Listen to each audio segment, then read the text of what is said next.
This program contains graphic imagery. Viewer discretion is advised.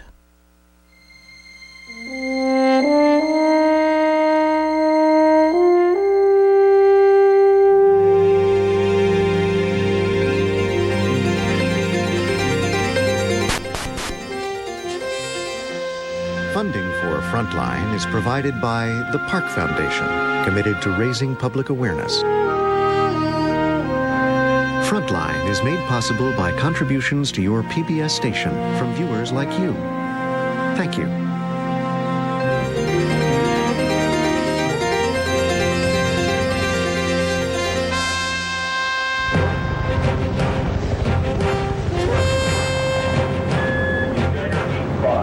Over the last 2 years, America has poured billions of dollars into Iraq. Much of it goes to private contractors.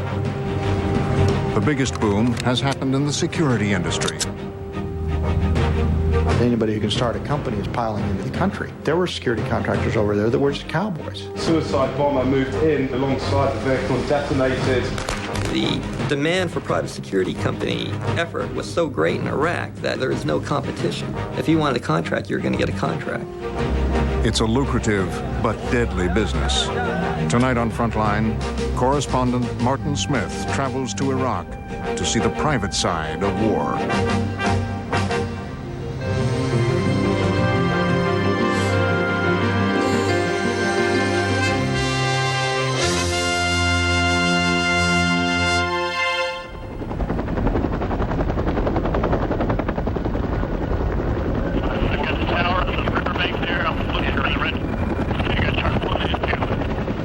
There are tens of thousands of private contractors living and working in Iraq.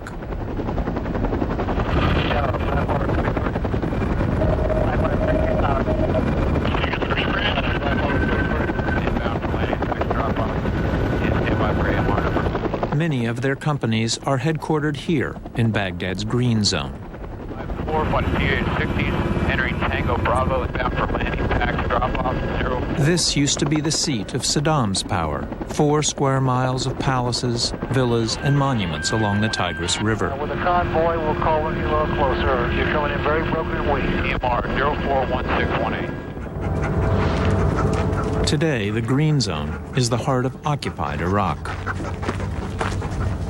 Ensconced in cement, it feels like a surreal fortress with armed guards everywhere. The Rashid Hotel, once Iraq's finest, is now practically empty. The tomb of the unknown soldier is a tourist attraction without tourists. And the parade grounds where Saddam once reviewed his troops is now used by private security guards to practice driving under fire.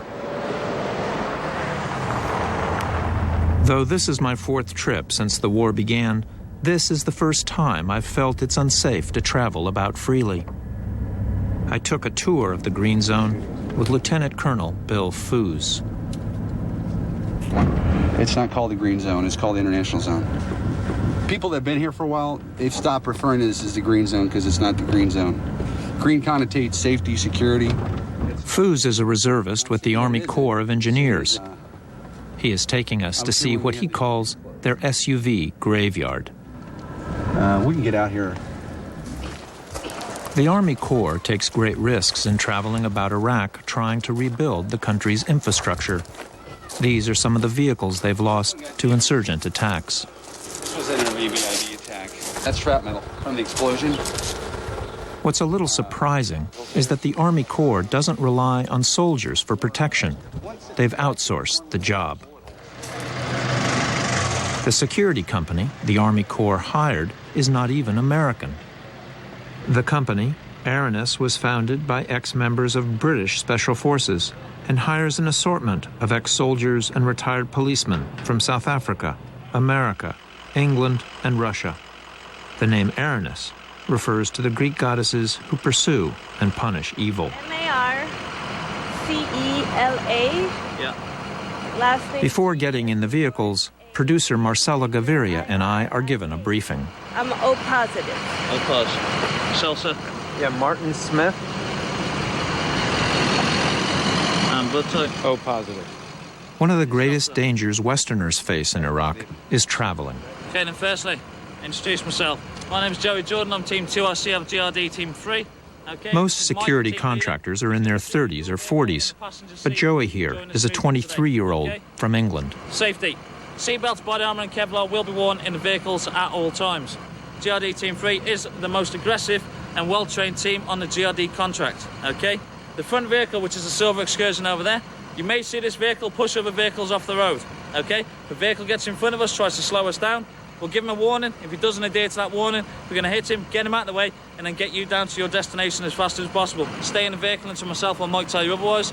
We'll tell you when and where to go at all times. Okay, everybody happy? We set out in 3 cars. We ride in the middle, or client car. Okay, you're not clear.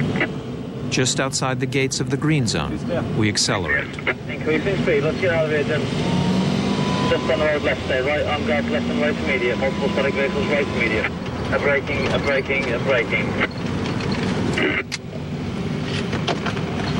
We got a put it, yeah? A pedestrian left immediate. The ride is jarring and nerve-wracking. All the way from the left, that's the most important one. We're only 6. Copy. We got more. Please coming, leave. As we proceed, the front and rear cars maneuver to shield us from any perceived threat.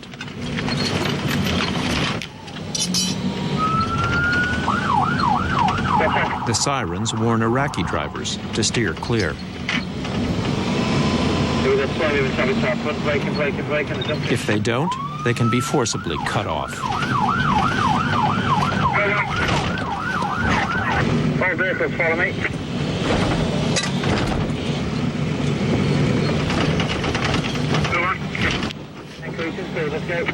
Our driver, Jason, is from Florida. He first came here as a U.S. soldier in 2003.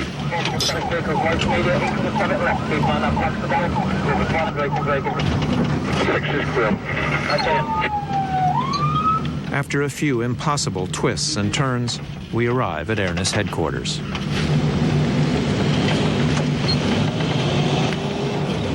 Ladies and gentlemen, thank you very much for an excellent day. I'm not looking forward to the return trip. In the briefing I noticed before getting into the car, I'm told that the driving is going to be aggressive. Perhaps it's not the best use of terminology. The driving has to take that posture when the risk threat is high, and we do change our driving stance to meet the threat.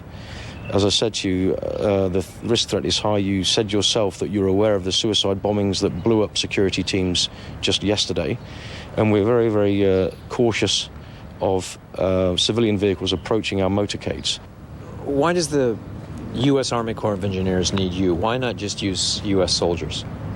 I can't comment on American policy, but clearly they feel they require the services of a professional private security company. What I will allude to is the fact that the Americans would like to withdraw troop numbers, and perhaps it is part of their policy to reduce troop numbers and replace them with private security contractors. Security work is big business. Armies has grossed more than $150 million in Iraq. Worldwide, they've had contracts to protect USAID, Fluor, Siemens, British Petroleum, and the BBC. Vehicle down, vehicle 2's down. They say they have never lost a client, but 3 Armies guards have died on their Army Corps contract, a contract worth $50 million.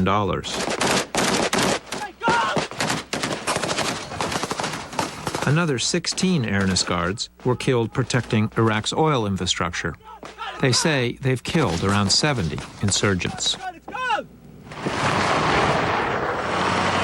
Unfortunately, they attack us fairly regularly. It's truthful to say that we're attacked probably once or twice a week at the current time throughout operations through the whole of Iraq. We've got 15 security escort teams across the whole of the country, and it is very distressing that the Iraqis choose to attack us, typically once or twice a week. Do those incidents result in the deaths of Iraqis? Unfortunately, we have had to kill anti-Iraqi forces in the pursuance of our duties, which is to protect the lives of our client. Who are you accountable to in Iraq? We're accountable to the coalition forces, and we're a very, very professional and disciplined company. On occasion, Aranis has recorded insurgent attacks using a camera mounted on the dashboard. Watch the next parked car on the right.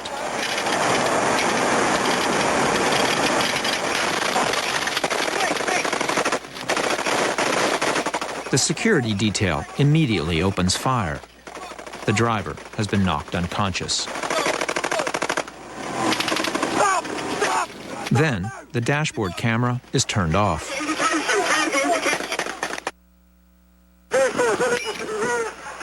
About 20 minutes later, the guards, unharmed, have secured the area. They report that one Iraqi was killed. We are only equipped to carry out defensive operations. We don't have any offensive capability at all. Essentially, we are a taxi service, and we're equipped to defend ourselves if we're attacked. Our entire doctrine, all of our policies and standard operating procedures all revolve around getting out and getting away from the area of threat, getting out of the contact area. The situation on the roads remains chaotic. Laws are only just being written.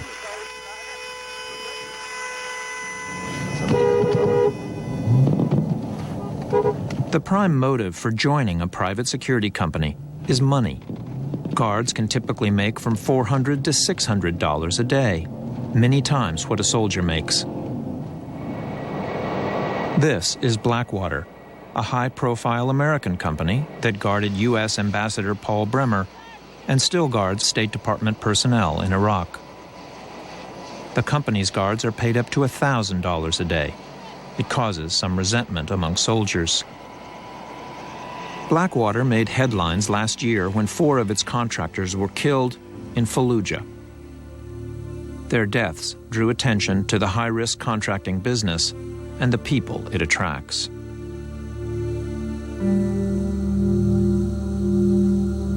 By all accounts, Scott Helvenston, who joined Blackwater in March of 2004, was well prepared for security work. He had been a Navy SEAL instructor and was a world-class athlete. He had earned the nickname Scotty Bod. But Helvenston had fallen on hard times. He was in debt.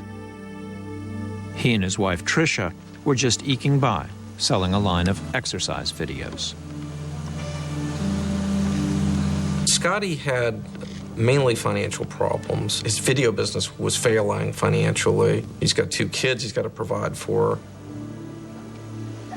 And at one point they were living in a small trailer on a campground, and, you know, Mr. SEAL, Mr. Scotty Bod, is essentially a security guard in a campground. That couldn't have gone over well. I mean, that was a big impetus for him to go from a financial standpoint. I mean, he told me one time, if I can go over there and get a chance to make a name for myself, I'll be a high-profile position, I'll be standing right in front of Paul Bremer for 60 days. And also the financial rewards, just think what I can provide for my kids. You know, he never said, hey, when I come back, I'm going to buy a new Suburban. You know, and that wasn't the deal. He wanted to be back home in 2 months. He didn't want to leave his kids. And so he said, okay, Mom, I'm going to go over there for 2 months. I can make some good money. And that was the deciding factor. When you've been in special forces for 13, 14 years, you're trained to do one thing. And there's not a whole lot of jobs out there for people trained to kill.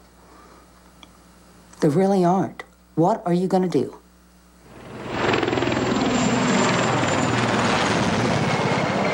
Helvenston was sent to the Green Zone in Baghdad, but from the start, things didn't go as he had hoped. He never met Bremer. Blackwater had a new contract with a catering company called ESS, and they were scrambling to find new guards. So they're just pulling this team together to work on this contract. Meanwhile, things were heating up in Iraq. They certainly knew that there were risks involved in this, but they were go-getters. They were the kind of guys who accomplished missions. They weren't the guys who turned down missions and walked away. But the men were uneasy. One team member, former Army Ranger Wes Badalona, complained to a friend that the team had never worked together before. Wes was very upset because you're breaking a team and you're putting people, different people together. That's what's very upsetting. And then you're sending them in undermanned. Contractually, Blackwater was to supply 2 SUVs with 3 guards per vehicle. Instead, the men set out at 8:30 in the morning with just 2 men per car, each short a rear gunner. They were escorting 3 empty trucks on their way to pick up some kitchen equipment at a base west of Fallujah. They were vulnerable and obvious. The commander responsible for Fallujah was Marine Colonel John Tulin. Contractors were easily identified on the roads because they were all in brand new SUVs, 2004 SUV, tinted windows. So they were easy to pick out, and the insurgents knew that there was a fairly easy mark. Around 9:30 a.m., they approached the center of town. Insurgents would ambush them from behind.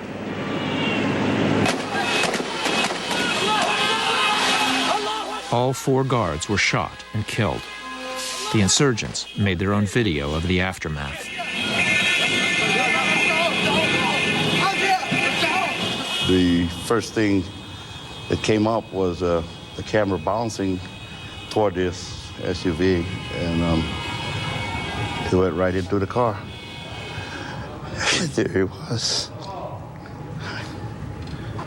I mean, that's I knew it was him from his looks, everything. I mean, clear as day. At least I know he wasn't burned alive. I mean, he was dead.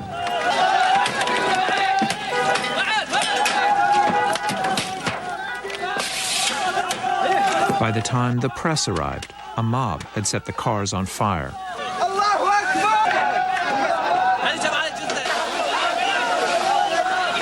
Unfortunately, it was going out on CNN, and we knew that this was a key component of the insurgent strategy.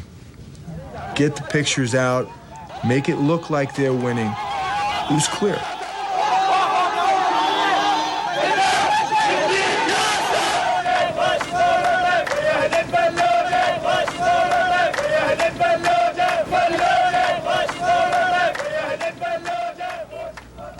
Victim Jerry Zovko's family was hearing the news back in the U.S.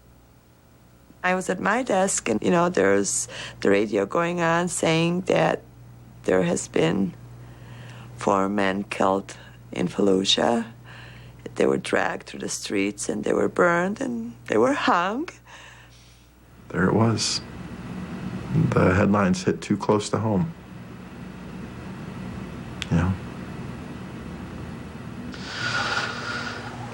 I was like, man, where do I go from here? What am I supposed to do? What do you do when your best friend dies? So I immediately thought of his kids, and I called up Tricia. Dadgummit. They were sent into an area none of them had been to. They took out their rear gunners. They didn't have their armored vehicle. Didn't have a map. Nothing. Right there, I'll follow behind you.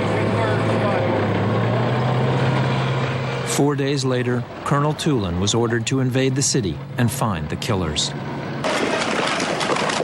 Keep moving.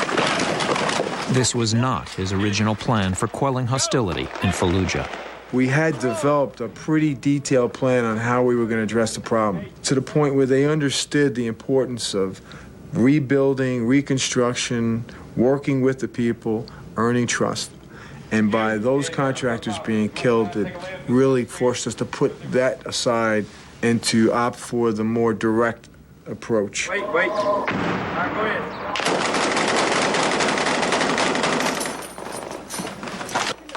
They have no control over these contractors. They go into Fallujah, they get killed, and it tosses the Marines' best laid plans out the window.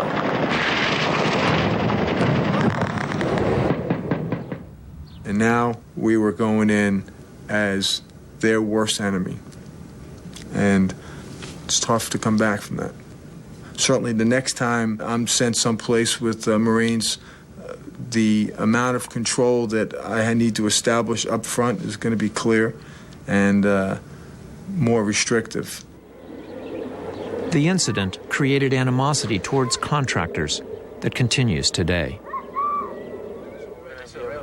There's a bubbling resentment, and you're starting to sense a backlash from the military.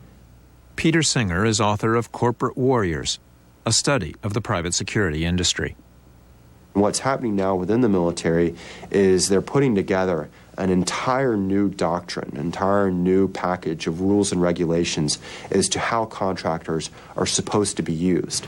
Contractors should not be in essential roles. Contractors should not be armed. The problem is that that's slapping in the face of the reality of how they're being used. We have tens of thousands of armed contractors in Iraq defending the Green Zone, defending military, defending contractors in and around the area, but they're not part of the military command structure. Professor Stephen Schooner is an expert on military contracting. They don't communicate in the same networks. They don't get the same intelligence information. And so when things begin to develop quickly, there's an awful lot of people around with weapons who have important tactical responsibilities who don't have the same information and aren't getting the same messages from the tactical leadership. Reform has been put on hold. Private security guards are a fact of life here. Coalition authorities have tried to improve coordination between security contractors and the military, but ironically, they turn to the private sector for help. We developed the classic Kafkaesque solution, which is we have a problem of outsourcing and coordinating outsourcing, and that we've done too much outsourcing and we don't have a control over it. So what would be the solution to it? Let's outsource the solution. Of reported attacks, IEDs featured strongly, with a relative increase in the use of IDF in Baghdad and in northern Iraq. A British security company, Aegis, was hired for $300 million to help coordinate and track all security teams operating in Iraq, as well as to protect the Green Zone. Was assassinated in a drive-by yesterday. Every morning at their command center called The Rock, they brief other security company representatives. We had a free vehicle PSD in armoured. The problem is that participation is voluntary. The suicide bomber moved in down the slip road alongside the vehicle and detonated. And even companies that participate are still outside the military chain of command. 7 IED attacks around the city. Also 2 mortar attacks. One occurred here. Most reps we spoke to said that The Rock has failed to establish order in the industry. All right, thanks for being here today. As always, be safe, but if necessary, be lethal. Have a great day. Several military officers we spoke to complained that there are contractors that simply shouldn't be here. Marine Colonel Thomas X. Hammis was a base commander in Iraq in early 2004. There were security contractors over there that were just cowboys. They clearly had neither the training or the experience. Could I identify them? No. They wore a mixed bag of uniforms. Nobody wore name tags. They didn't have unit logos. You'd run into these people in town with really kind of a bad attitude, and there's nothing you could do about it. How do you identify them? Well, there's no license plates on their car. They're driving an SUV. These people were simply unsafe. Whether you like it or not, they represent you. To the local population, they're your hired guns. The Iraqis resented very much and knew quite clearly that if one of these people shot an Iraqi, they were not subject to any law. They could simply be extracted from the country. There were reports of literally companies hiring bouncers to do security detail duties in Iraq. That's a training issue. You also have the question of their... You got something against bouncers?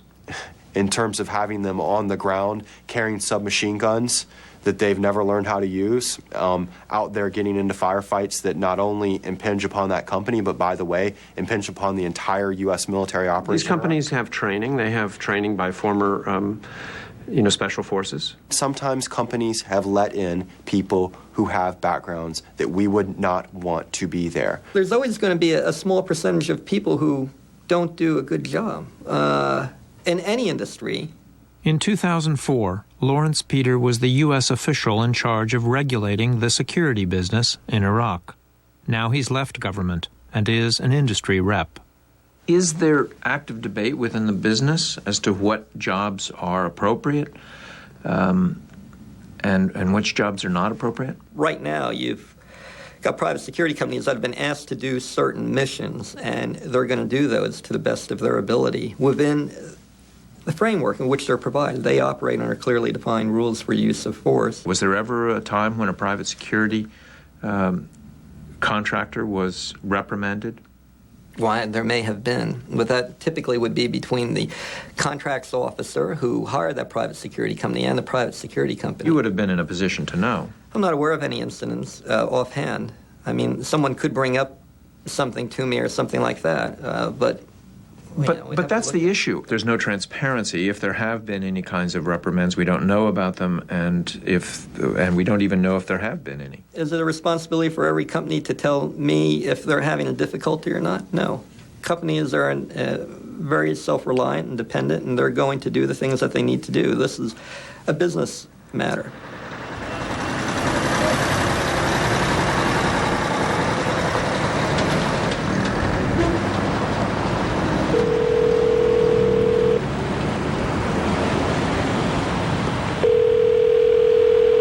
You have reached Kellogg Brown & Root Overseas Employment Hotline for LogCap 3.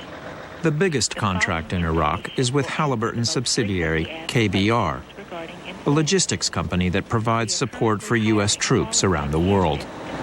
We are hiring for operations in Iraq, Kuwait, Afghanistan, Uzbekistan, and Djibouti. KBR is still hiring. Living conditions in the Middle East are extremely harsh. Iraq and Kuwait are located in a desert climate with an average temperature of 120 degrees. So far, KBR has been asked to perform nearly $12 billion worth of services. Afghanistan and Iraq are listed as hazard zones by the Department of State. Therefore, you will receive hazard pay. To return to the main menu, press 1. KBR is the military's lifeline, its main supplier. KBR's convoys don't use private security. They are provided military escorts. Any kind of contact, just keep on moving. Our gun trucks will fix and flank on those, and we should be okay. If for some reason you do get broke up, just keep on going. We'll go a couple miles up the road, we'll rally, and then we'll get everybody together. We wanted to ride along with KBR's drivers, but the company told us it's too dangerous. No one has any questions, we'll get in our trucks and we'll get going. Roll. 1 out of every 3 convoys comes under fire. Over 65 KBR employees, 16 of them truckers, have been killed since the beginning of the war. The biggest attack came on April 9th, 2004, when insurgents ambushed a 19-truck KBR convoy. 6 drivers were killed. Coming just a week after the Fallujah attack, contractors across Iraq were increasingly terrified. They attacked our convoy. Lead KBR truck driver Thomas Hamill was taken hostage and held for 23 days. Another KBR trucker is still missing. After the April 9th incident, we were told that scores of KBR truckers refused to drive until security improved. Hundreds of contractors left the country. For weeks, the military was left with dwindling stores of ammunition, fuel, and water. The contractor is not part of the chain of command, and they can decide to leave when and where they want. They can decide to leave if they get a better job offer by another private military company or by some other company back home. They can decide to leave because they're just tired of this. These are all decisions that a contractor has the discretion to make that someone within the military does not. And so what you've done is put a level of uncertainty into your military operation. And military operations are not a place that you want uncertainty. The Army's after-action report for April 9th concluded that KBR's truckers needed to be trained to fire weapons, to be more like soldiers.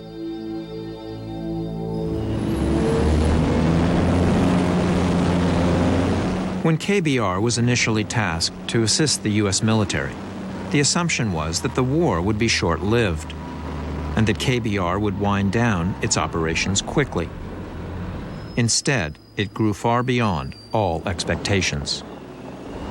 This is huge. This is bigger than the biggest logistics operation that there is.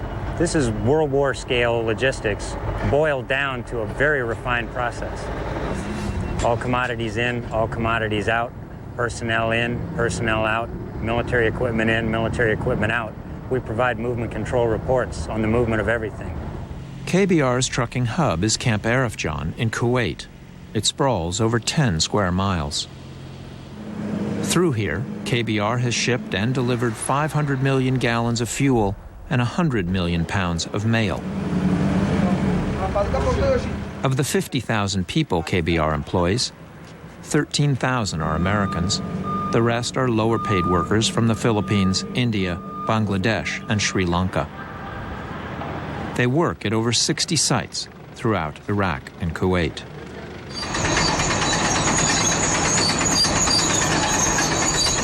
The first KBR employees arrived 6 months before the invasion of Iraq. They built the bases and maintained the equipment. While Americans debated whether to go to war, KBR was hard at work. Historically, there is nothing new about the military's use of private contractors. What's new is the scale. Jobs like air traffic control, the refueling of aircraft, and the maintenance and loading of advanced weapon systems were always the sole province of soldiers. A change in policy dates back to the end of the Cold War, when the Pentagon was downsizing. The then Secretary of Defense, Dick Cheney, first hired Halliburton as a consultant. The rest is well known. After leaving government, Cheney became the president of Halliburton, parent company of KBR. And they came up with a conclusion it's cheaper to outsource. So they outsourced to KBR, and we got the contract. We do what they ask us to do. We support the military with an equivalent of over 30 battalions worth of support. That's a lot.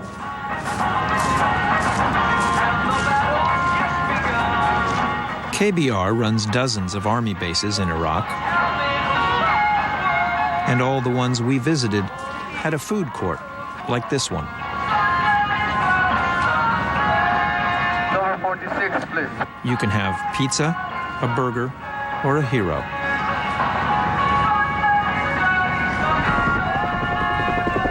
KBR set up Camp Victory inside one of Saddam's former palace complexes.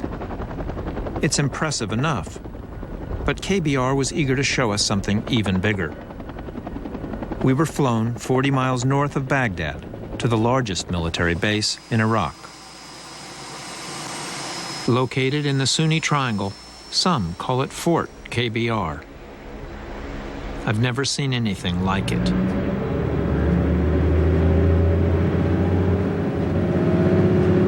Here, there are vast neighborhoods set behind concrete barriers known as Bremer walls. 28,000 soldiers and 8,000 contractors live here. There's a Wild West-themed post office with a captured Iraqi anti-aircraft gun out front. A movie theater next to another Subway franchise. And a rec center where soldiers can relax away from the battlefield. We have gyms, salsa dancing, taekwondo, and you name it. There's probably something for everybody there is. KBR's Gary Carter is nicknamed the mayor of Anaconda. We have the sewer system on the base. We have the water production on the base. providing about 1.3 million gallons daily. Our laundry facility here, we do about 80,000 bags of laundry a month. We have over 1,000 generators on this base running, providing power. That's a key element, the power that will power the lights, the pumps, the air conditioners, the heaters. You're doing a lot better than a lot of the Iraqis. We're trying to provide that power.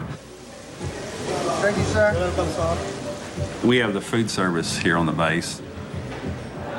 105,000 meals a day, feeding over 30,000 individuals. So then you got 35,000 people, 105,000 meals a day you're serving here. Do you have that broken down in terms of cost? We don't break that out. We don't break it out. It's definitization. It's We can get the total definitization. We don't break it out by individual. That's Stephanie Price of KBR Media Relations. You don't have a cost per meal? We don't break it out that way, no. So if I was going to try to figure out how much it was costing to serve, cook the food, how would I go about doing that?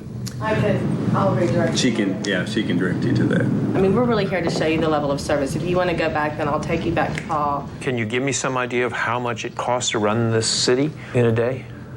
No, not actually. Stephanie continued the discussion in the car. Marty, I'm just telling you how we release our figures per the government. No one's going to break down cost per camp for you. It's just not going to happen. You know, this is what concerns people, because when it's under the military, it's public information. And once you privatize services that are provided with taxpayer dollars... It's public information, but they don't break it down per camp. I mean, you can... But what if I want to find out how much it's costing to feed troops or to clean latrines, just that specific information? Well then, I mean, see if the military will provide you that. Okay. We went to see the other mayor of Anaconda, Base Commander Colonel David Fitzgerald. We found him presiding over a ceremony. Mr. Jorge Habulon. Handing out certificates of recognition to KBR employees. 1, 2, 3. I took Stephanie's advice and asked the colonel about costs. He was refreshingly open. Do you break costs down? Do you have an idea how much it's costing you to feed each one of your soldiers, for instance? Sure do. Not only do I break it down, I have a meeting every week. A number of my staff members have a meeting every week, and we look specifically at that with KBR, and we track those costs. Do you know how much it costs to feed a soldier? It costs roughly, I think it's probably in the neighborhood of less than about $20 a plate per service, and we have quite a few servings per day. The quality and range of services KBR provides to soldiers is impressive, but cost is a real issue. An audit by the U.S. Government Accountability Office of dining hall costs for one 4-month period alleges KBR charged $88 million for meals they never served. And Pentagon audits allege that KBR overcharged $108 million for fuel and billed the government $1.8 billion in other unsupported costs. The Pentagon terminated the fuel contract. As for meals, KBR says workers prepared food that just wasn't consumed. And the unsupported $1.8 billion, KBR says, is a paperwork issue that's being resolved. You've got at least 4 vigorous investigations going on. Other big companies have operated in this theater, Bechtel, Parsons in the oil sector and reconstruction. They haven't attracted as much attention. Halliburton, KBR gets singled out as a particular target. Why? I don't know. If I knew the answer to that, I'd probably be in politics or religion. Well, you must do some thinking about it. Well, I've got some feelings about it. I mean, the only thing we can do is stand up and give a true and honest evaluation of what we've done, show the documentation and why we arrived at those conclusions, and let whoever is making the assessment make the assessment. We are not afraid of that process. We are not afraid of that process at all. I welcome it because I'm a taxpayer too. KBR has inspired a cottage industry of critics, charging undue political influence and financial fraud. But for all the controversy, there are many in Wall Street and in Washington who believe KBR is making only a slim profit, that they've been simply overwhelmed by the military's needs and failed to adequately track costs. The Pentagon never intended to keep so many troops in Iraq for so long anyway. But now, Anaconda is slated to become one of 4 so-called enduring bases in Iraq. Some veteran officers complain that it's a bad idea in a war zone. We did it in Vietnam, too. When we created these huge base isolations in Vietnam, where we set ourselves aside from the population, created great luxury for the forces that lived there. And that doesn't really get you anything in counterinsurgency. It creates a lot of problems. If the assumption is this is a peacetime occupation, and then you want your bases to start to look like Germany. If you think you're still in a war zone, you build a different structure altogether. I frankly was stunned at the level of care. I mean, the big screen TVs, the 3 main courses, 3 kinds of ice cream with multiple flavored toppings. Thanks. Several kinds of pastries and all of these sorts of things. Some feeling that we have to do this because the troops won't respond otherwise. I don't think that's true. The 5 months I was in Somalia with the Marines, we never really had a hot meal. There were no showers built. Nobody seemed to have a problem with that. I mean, you're in a war. So this is misguided luxury. Somebody's risking their life to deliver that luxury. Maybe you could tone down the luxury, put fewer vehicles on the road. Retired military say, you know, our soldiers don't need 3 flavors of ice cream. They don't need lobster or they don't need cordon bleu. What they need is a safe, secure environment. What's your reaction to that? Well, first of all, American soldier loves milk and ice cream. And so if that makes him feel better, why shouldn't you provide it? I mean, there's a lot to be said about bringing an individual inside the wire and providing him these amenities that don't have to be provided by soldiers. I mean, I spent my entire career watching soldiers pull KP in the kitchen. Why do we have to do that with soldiers? Why can't we outsource that mission? In an all-volunteer army, no one is going to sign up and clean latrines. The Army is failing to make its enlistment quotas as it is. But in Iraq, soldiers we spoke to were not sure about using private contractors either. The thing is you can't tell one of them to go man a guard tower. You can't tell one of them that they need to pull security or go out on a raid or do a different job. You can't make them do push-ups if they screw up. Basically, they just get fired and go home and they get another person they can use for a year. Before we came to Iraq, and after we returned, we tried to ask top Pentagon officials responsible for acquisition, manpower, logistics, and procurement questions about outsourcing. They all declined to be interviewed. Other officials told us that outsourcing is a sensitive issue in the Pentagon.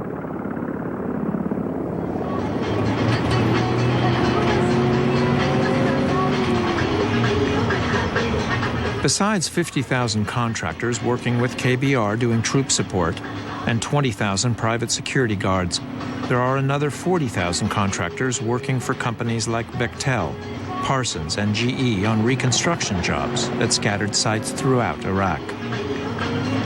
To see them, we needed once again to travel outside the walls of the Green Zone. We have a fully qualified medic in the rear vehicle. We have a medical bag in each vehicle. It's the blue bag behind your seat. We rode along with a security company, taking some personnel to a power plant outside of Baghdad. No? Yeah, great. Okay, we're off. For their safety, both the security guards and the client asked not to be identified.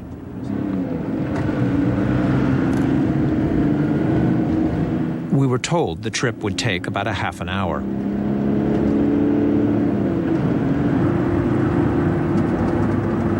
But not far from the center of Baghdad, we hit traffic.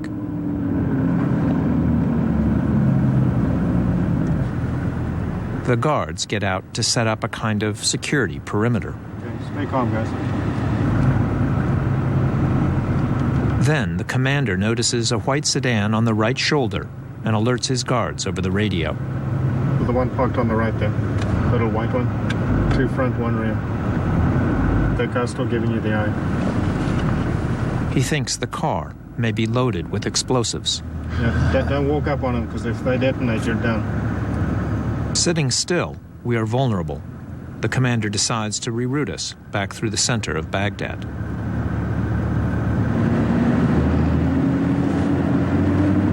Eventually, we get through town. But on the way back out, we hit another traffic jam. This time on a bridge. We are boxed in.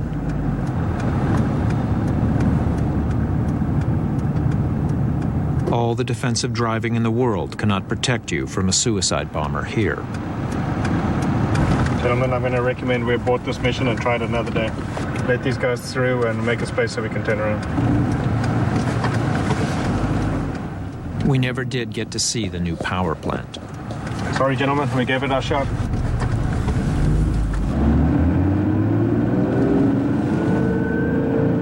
Last June, a convoy of GE contractors were on their way to a power plant outside Baghdad.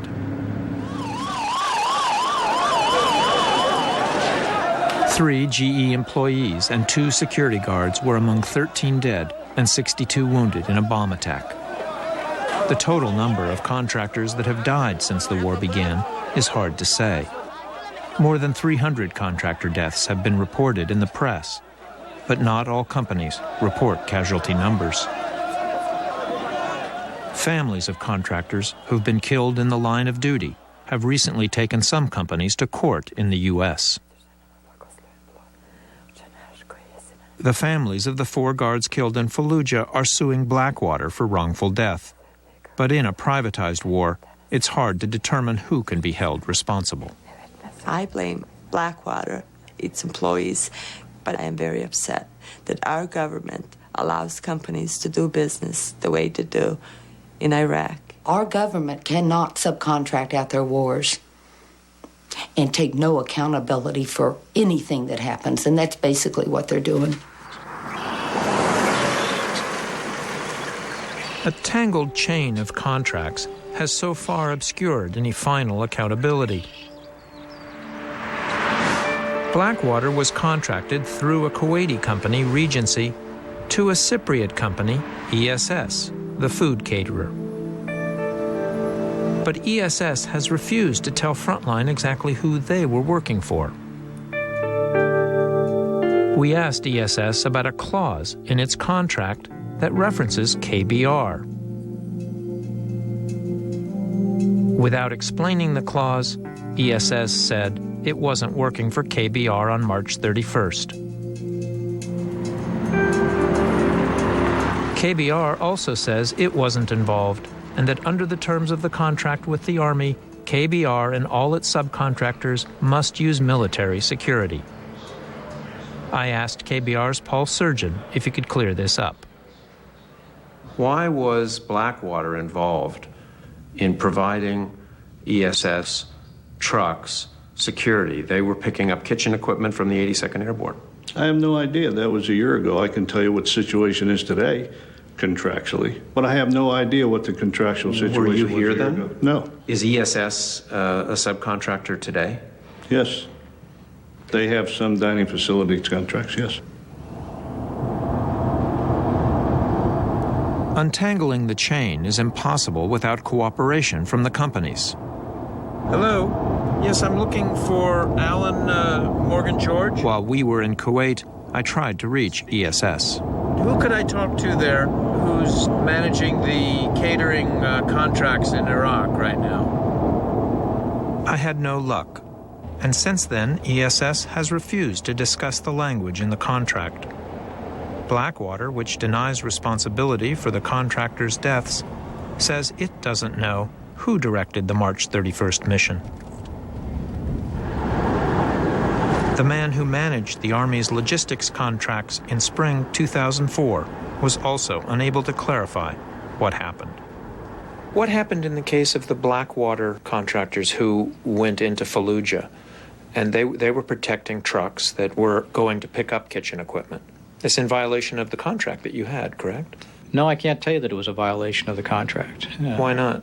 because because of at the level at which it was being conducted within subcontractors, both the security and the sources. I can't tell you that they violated the contract. Very frustrating to have that sort of lack of visibility in contracts. True, but again, we're operating more than 42,000 people spread over literally millions of square miles across Southwest Asia, and our ability to look at every single thing in a contingency type operation just doesn't exist. With so many contracts and so little transparency, we may never know what happened on March 31st, 2004, nor who is liable.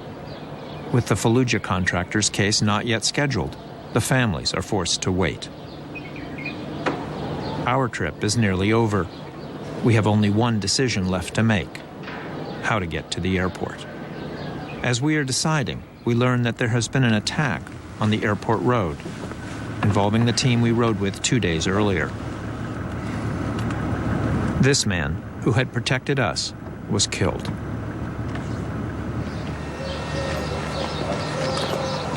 That same day, there was another attack. Andy Melville at Armies showed us an insurgents video off the internet.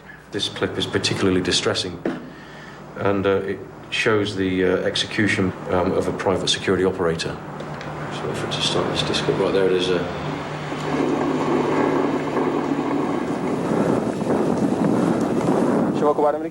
Skylink, a contractor that ferries people from the Green Zone to the airport, has had a helicopter shot down north of Baghdad.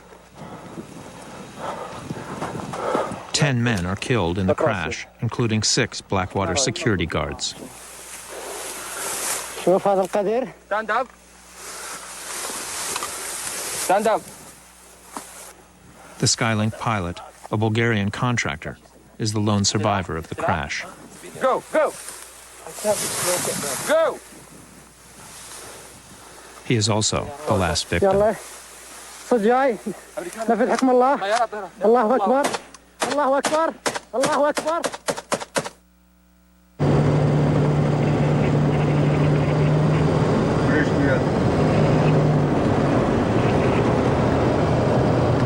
We opt to go to the airport by road with a Russian detail from Armies. The military calls this Route Irish. The Iraqis call it Death Road. In the last 4 months, there have been at least 150 attacks on this 10-mile stretch. The U.S. military and their partners in the private sector have been unable to secure this vital link. Yeah.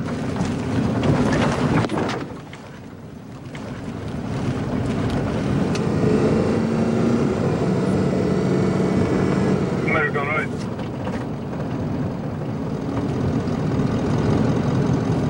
America's exit from Iraq is hard to envision. But it's clear that the private contractors we met will be in business for a long time. We've cleared the last checkpoint.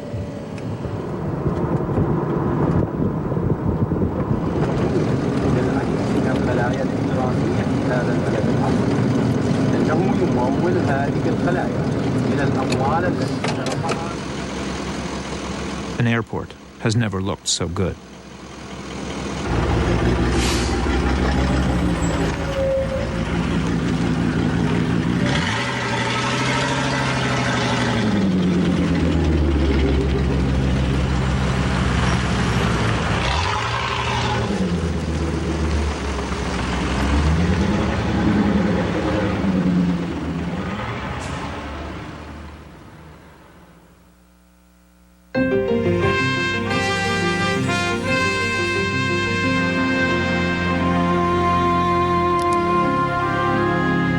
Visit Frontline's website for more on this report, including a rundown of major private contractors operating in Iraq today and the ongoing investigations of some of them. A collection of personal photos and stories from civilian contractors in Iraq. A look at the history of civilian contractors performing security functions in a war zone. Background on the making of this program from Frontline's producers, and extended interviews with contractors, military officials, and other experts. Plus streaming video of the full program and more at bbs.org.